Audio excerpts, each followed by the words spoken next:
Hi, everyone. Welcome to the final day of Learning Redefined. This is Showbie's first online conference, and it has been an absolute phenomenal week. Just for those of you that don't know what Showbie is, Showbie is a hybrid learning platform. It's been helping over 3 million educators globally. It's very much focused on providing richer, deeper, more personalized feedback to learners. Showbie's been working alongside educators for almost 10 years, and it has some really powerful partnerships with other educational applications as well. Welcome back to this session, and I'd like to welcome Marius Warhaug from Norway. In a moment, I'm going to let Marius kind of introduce himself, tell us a little bit about himself as well. But what I know is that Marius is leading the digital kind of learning across the municipality. And by the way, today is very much focused on Nordics. So all the sessions are from the Nordics, and I'm kind of really, I'm really honored to kind of have Marius on the session. Welcome, Marius. Thank you. Thank you. Great stuff. So tell us a little bit about yourself. Tell us your background, where have you come from, and your role and what you're doing in Norway, and where you are in Norway as well. Yeah. Right now, I'm sitting at my school. I work as a teacher in Kongsberg. It is a small city situated about an hour from Oslo, the capital in Norway. I've been working here in Kongsberg for 11 years, and around 7 years ago, we started using technology in the classroom, especially iPads. And 4 or 5 years ago, we started implementing iPads for all the students in elementary school. I've been working a little bit with that, but normally I'm a teacher. I'm currently working in 6th grade. My subjects are English, and I also work with people who have learning difficulties. Okay. So I try to help them a little bit more than in just in a classroom.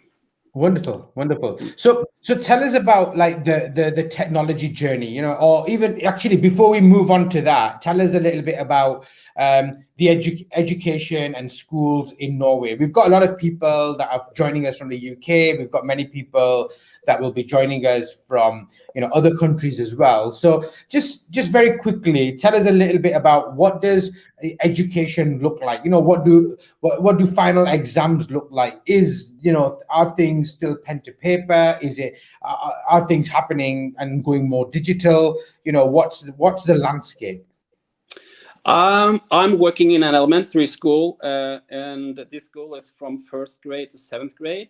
They start school when they are 6 years old.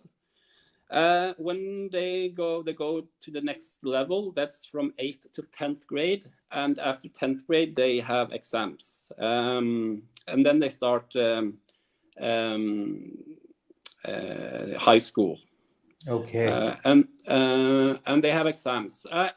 There's a lot of, during the last couple of years, there's been a digitalization of the exams. Some of them are using digital exams, okay.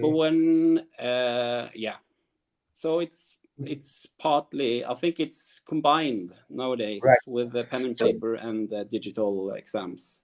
But okay. I'm not totally sure because I haven't been teaching in those at those levels. I see. So tell us a little bit about like what has your journey been like with technology? How have you been working with teachers? What's your personal experience been like? Tell us a little bit about what does the training look like? How has that transformation happened? When I started working in Kongsberg 11 years ago, we had something we called a computer lab. It consisted of 20 personal computers. Maybe 4 of them were working. We used maybe 50 minutes to get into the computers, the students, and that was a happening. It used to be a happening. Oh yeah, we're going to the computer lab, but it normally didn't work. And then we started in groups, and we used like pilots to integrate the iPad into the teaching. And after a couple of years, they decided in the municipality that we were going to go all in, one-on-one with iPads, and that was the start. And then when we started, we had a program. It was the main focus wasn't the technology. It was main focus was the pedagogical and in using technology, and that was really important. So for 3 days, we were taught by professionals, all the teachers in Kongsberg, and after that, they came and learned, gave the iPads to the students, and the teachers were participating in that course in the classroom. Wow. And that was a big thing for us, and it worked really well. And yeah, we found out how to use it in the best way. Right. I see. And why? I obviously know that you've been using Showbie as well for quite a while, so I'm kind of interested in like why Showbie. What was there a specific reason for that, or was it just something that you kind of came across? How is that being used in schools? When we started up, we were looking for some digital learning platforms. We weren't very familiar with the new ones, but I don't know how we got hold of Showbie. But when we started using it, we could see it was really easy to use, and it was compatible with iPads straight away. And it was a really easy platform to use for everyone. It was really easy to use. Right. And Showbie has developed a lot over the years to the better. Yes. Yeah. And it's been really good for us to use Showbie as a learning platform. Yeah, I've been hearing that a lot from a number of different schools, both schools that are using iPads and even schools that are not using iPad as well, have been a kind of accessing Showbie. But I think that I always find that with technology, anything that's simple to use, people adopt it more easily. Yeah. And sometimes something can be really good, but if it's not that simple to use, if it's difficult, it's complicated, then, you kind of find that it doesn't get used that much, and it just kind of sits on the side. Yeah. So absolutely. Yeah. Completely kind of hearing that from you. And it's what I'm hearing from other people as well. Marius, what has kind of like the COVID situation been like? Lockdown, school closures, and so on. How has that been in Norway and Kongsberg?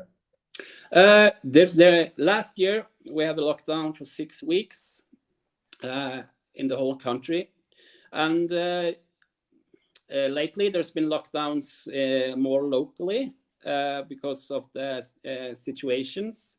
Because it's been like in Oslo, there's been a lot of COVID-19. But for example, in Kongsberg lately, there's been like a couple of persons a day who's got it. So it's under control. But they closed down some places and some cities, but it's been for a shorter while. But when they shut down last year, it happened really fast. Right. So I was really glad that we have the technology in hand, so we could start teaching the students at home really fast, actually. Okay, and that transition worked really well, like for schools and so on, for teachers and so on, or did you have to do more training or bring in new tools or anything like that? No, we didn't. We used Showbie a lot, and we also used FaceTime from Apple. The biggest issue was to get every student logged on FaceTime and to get in contact with them, because it all happens so fast. That was quite a big job. But when we managed to do that, it was a lot. It wasn't. It was actually quite good by using Showbie and FaceTime. Okay, that's fantastic.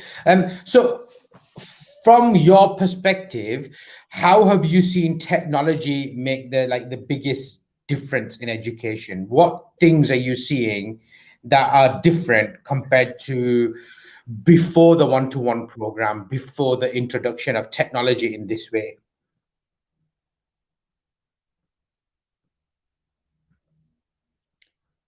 Marius, you still with us?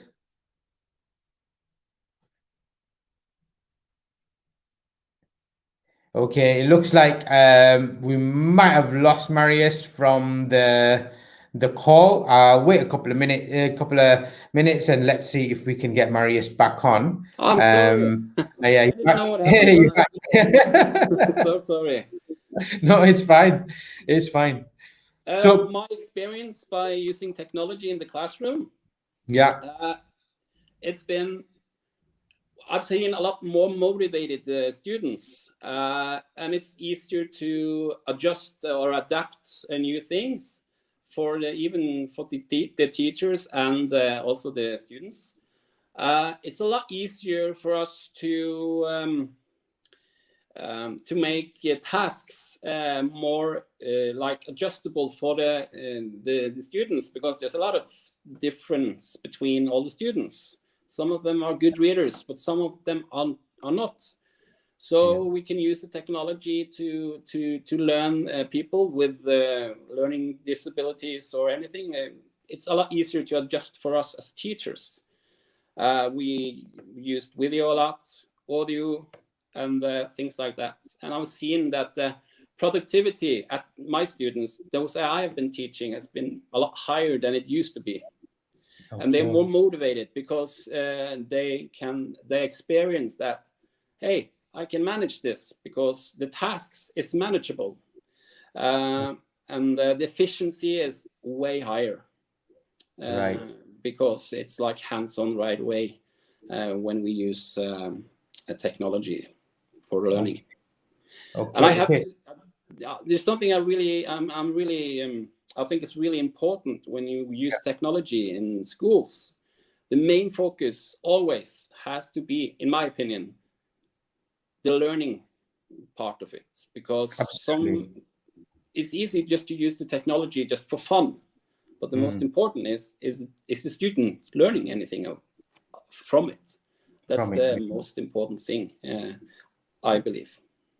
Absolutely, totally agree with you. And I suppose my question's then going to be my next question is going to be about like parents and that family engagement. Like, what has the technology had an impact there? Have their attitudes, has there been a difference in attitude from when you first started the project to what it is now?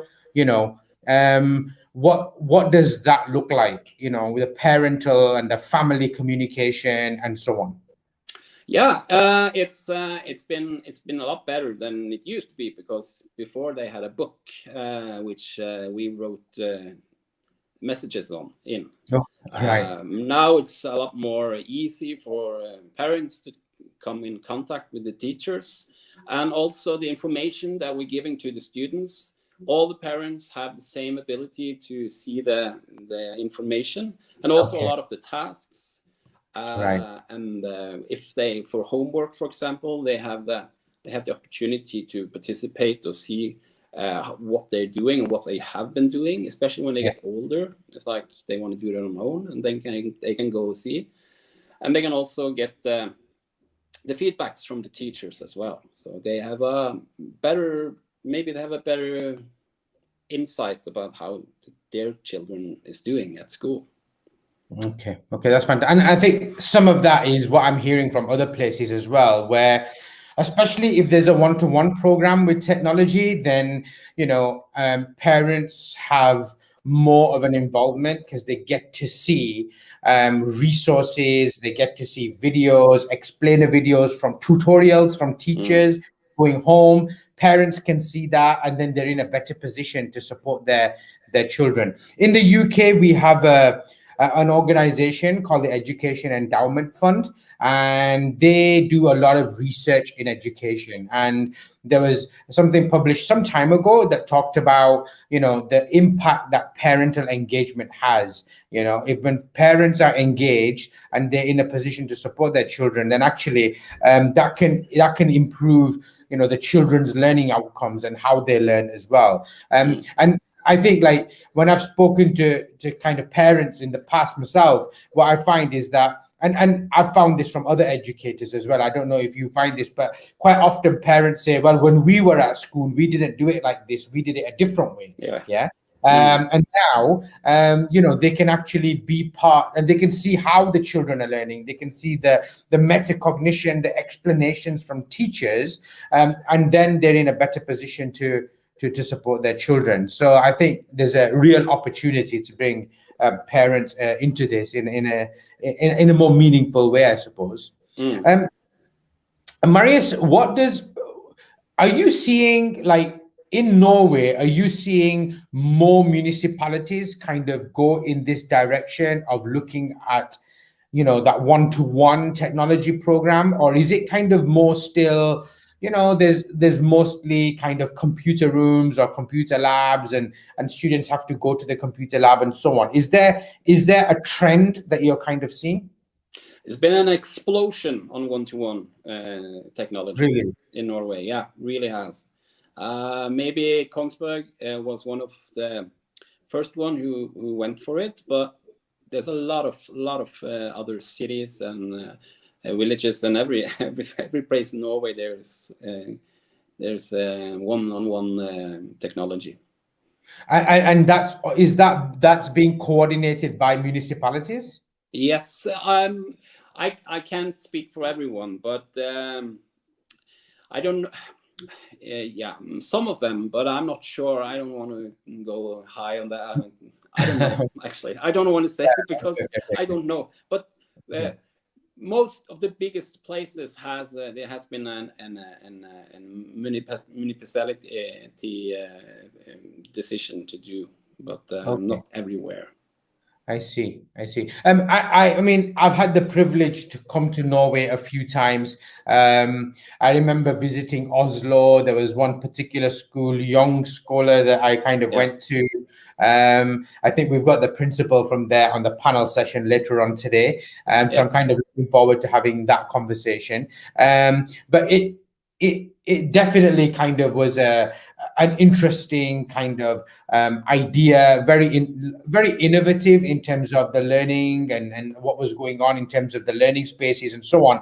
And what I found was that the technology was actually being used very effectively, and teachers kind of felt comfortable using it, but also if they didn't need to use it, they didn't use it as well. There wasn't that kind of, I suppose, the pressure to kind of use it all the time. So from what I saw in the few schools I went to, that was kind of quite interesting. What does it look like in terms of, like, your expectations? When you've kind of been through an experience of having no technology or having a computer lab, and now you're in like a one-to-one environment, right? And obviously you've learned a lot of things along the way. So the question that I would have for you next is that what advice or what kind of message would you give to school leaders or digital leaders if they were doing this program? What should they expect if they were to go down this route? I would say planning is the key thing. If you want to do it, just don't do it halfway. Do it, go all in. Talk to people who has experienced it, and have a plan for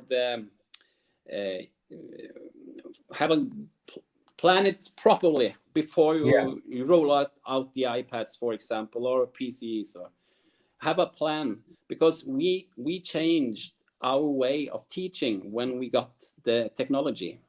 And the most important thing is actually not the technology, but it's the way you teach. Like you said, you visited some schools. The efficiency is high, and at the same time, we don't use the technology all the time during the teaching. And Marius, what was there specific training that went on for teachers? Like, Yes. and and how do you manage? Because technology is always changing. So, how do you manage that kind of ever-changing technology with new skills for teachers? Like, how does that work? The most important thing I learned from it was sharing. Spend some times in your team, or when you have the time, planning time, show each other. Stay always share. If you found out something new, share it with your colleagues. That's probably the most important thing when there's something new coming. At the same time, I think it's really different. I think it's really important that you just don't jump from one thing to the other. It's like stay in the thing you learned and try to develop that. Okay. Because if you jump from one thing to do, one way to do it to the other, like every week, you're not able to get better. I think you're right. I think like having a focus and doing a few things really well and consistently is going to be a lot better than trying to do lots and lots of different things. And I think that's kind of quite key in which you kind of that teachers learn. I really like the idea of sharing. I think the more opportunities we have to kind of share best practice on what teachers are doing, other people are going to learn from that. I was doing some work with a school yesterday, and that was one of the things that we kind of set up. I mean, and that school was using Showbie as well, but we kind of set up the groups feature. We put all the teachers in there, and then what the idea was that if anything good happens in your classroom, you can video it and share it there. If students do some amazing work, you can just share it into the groups feature, and people can kind of see how well and ideas that teachers are using. And I think that's one of the things that maybe technology allows. It allows for transparency. Like before the technology, you had to you had to choose a day and all the teachers have to come together, and everybody, then somebody stands up and presents and all that kind of stuff. And maybe there is a time and a place for that as well. But actually, teachers are quite busy most of the days. There's a lot going on, and time is a valuable commodity. So I think like one of the things that technology does do, and those schools that kind of put these things in place where you can kind of bring things together, makes things a lot easier, I suppose, in many ways, for people to kind of share and so on as well. So kind of coming on to the most important group in all of this, and that's the students, right? So do you do surveys or anything like that? What's the students' response been like, with this approach to learning and using technology and so on? What's that look like? I've experienced motivated students. I've experienced that everyone is feeling has the feeling that they can manage to do a lot of tasks, and also I also experienced that the students is a really big resource for the development when I'm thinking about technology, because the technical bit of it is they're really good at it. So if you as a teacher are able to lose some of the control and give some of that to the students. I mentioned sharing. My students are sharing with each other as well, and they're sharing with me. And that is something my students has taken. They really like that, because they become resources as well. It's not only me as a teacher in the classroom. And that is really, really important. And as well, there's a lot of, if you have difficulties, learning difficulties and other things that makes it hard for you to learn, we've experienced that those students has been more in the classroom after we went one-on-one, because they can work and with their progress in the classroom in a better way than it used to be. Because before, when they were supposed to do tasks, they had to go out of the classroom, and they've been more integrated in the classroom, and that's also a key thing for me and for the development of the students.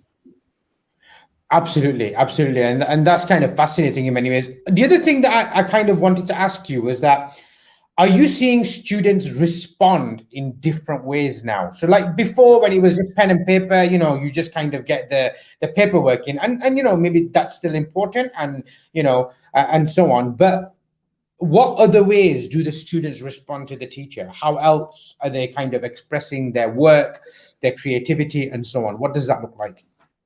No, they use also, we use, for example, on Showbie, we have been able to talk, make recordings, sound, and also videos, and the written ones. And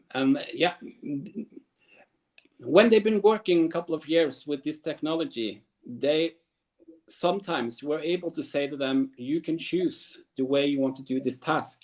Okay. And you hand it in. And they have a freedom to do that, right? Yeah. And I experience that every day, actually. It's like, Marius, is it okay that I can do it like this? Because I like it, I like this way to do it better. And it's easier for me. Of course, as long as you're doing the task. And that is something I think the students really enjoy, because I think that's quite powerful. Again, I was speaking to some educators yesterday, and we were looking at assessment, but one of the things that we were looking at is how can assessment be creative? It doesn't have to be an exam test, it doesn't have to be pen to paper filling in boxes. I mean, final exams are often like that, and sometimes you have to do that as well. But actually, a student making a video and being able to explain something sometimes is a better way of kind of understanding metacognition. What are they actually thinking, and what are their thought processes, and are there more misconceptions can be identified kind of earlier.